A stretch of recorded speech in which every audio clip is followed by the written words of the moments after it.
Queridos amigos e irmãos, continuamos aqui nessa maravilhosa jornada de caminhos a Cristo, em mais um belíssimo momento de reflexão de nossa querida irmã Ellen G. White. Caminhos a Cristo, mudança de rumo. Como pode alguém ser justo diante de Deus? Como pode o pecador ser justificado? É unicamente por meio de Cristo que podemos ser postos em harmonia com Deus, com a santidade. Mas como devemos chegar a Cristo?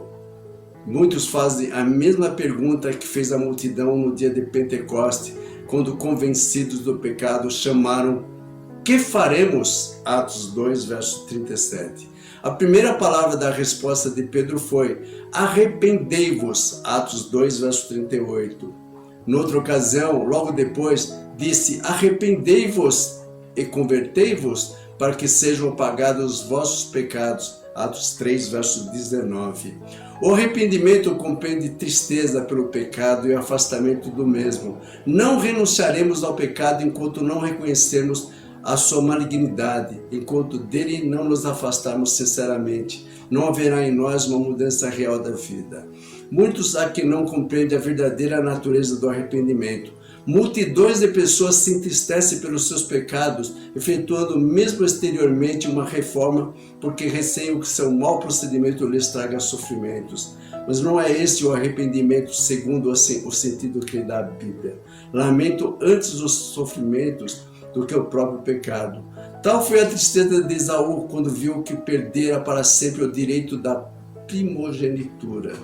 Balaão, aterrado à vista do anjo que se lhe pusera no caminho com a espada alçada, reconheceu seu pecado porque temia que devesse perder a vida. Não teve, porém, genuíno arrependimento do pecado, nem mudança de propósito ou aborrecimento do mal.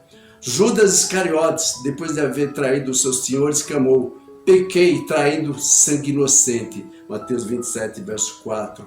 A confissão foi arrancada de sua alma culpada por uma horrível consciência de condenação e temerosa expectação do juízo. As consequências que o aguardavam enchiam-no de terror, mas não houve em sua alma uma profunda e dolorosa tristeza por haver traído o imaculado Filho de Deus e negado o Santo de Israel. Faraó, quando sofria sob o juízo de Deus, reconheceu seu pecado para escapar à mudança de rumo.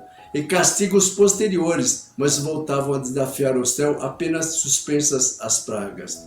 Todos esses lamentaram as consequências do pecado, mas não se entristeceram pelo próprio pecado. Quando, porém, o coração cede à influência do Espírito de Deus, a consciência é despertada e o pecador discerne alguma coisa da profundeza e santidade da lei de Deus, base de seu governo no céu e na terra. A luz verdadeira que ilumina a todos que vêm do mundo. João 1, verso 9. Ilumina também os secretos escaninhos da alma e as coisas ocultas das trevas se põem a descoberto.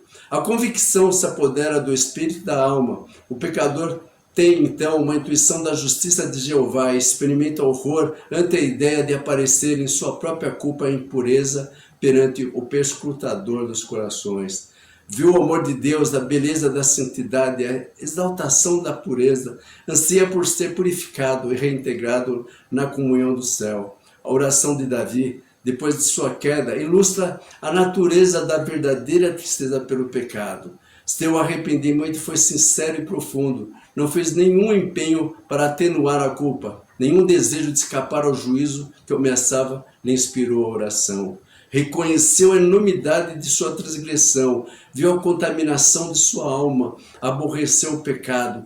Não suplicava unicamente o perdão, mas também um coração puro. Que no dia de hoje todos possamos compreender a gravidade deste mundo de pecados e, tal como tantos servos do Senhor, nos arrependermos genuinamente e mudarmos nosso rumo aos céus. Deus seja louvado. Oremos. Santíssimo Deus que está nos céus, seja feita a vossa vontade. Em nome de Jesus clamamos por sua luz, pela sua misericórdia e perdão de nossos pecados. Mostra-nos, Pai, de forma que nos arrependamos genuinamente e façamos por merecer a coroa da vida eterna. Em nome de Jesus oramos. Amém. Tenha um dia abençoado na presença de Jesus.